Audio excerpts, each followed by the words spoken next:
Mga iglalabay nga mga plastic bottles ug soft drink containers na puslan sa usa ka barangay sa Mandawi City. Kung unsang pamagi atong sayran sa report ni Nico Sereno.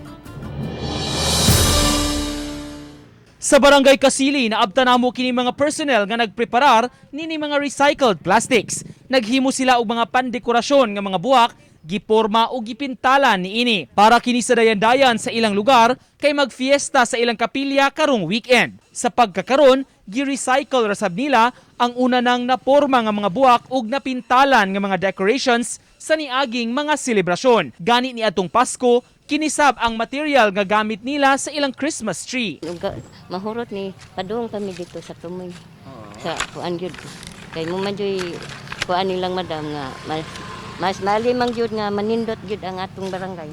Aron mas ma-advocate pa ang recycling sa dapit, sila mismong mga staff mangunay gyud sa paghipos ug pagtapok sa mga botelya gikan sa mga panimay. Kay inay ilabay lang, magamit pa ug mapanindot ang ilang palibot pinaagi niini. Sa una pasad-pasad man jud ni karon awa na amo nang isinamig pangayo basta na naay ka nang nanay ka nang kuan. Oh, palag na ipatay, pangayoon sa naho, basta ingon ani ang gamiton. Uban ni Godfrey Relien, Nico Sereno, Balitang Bisdak.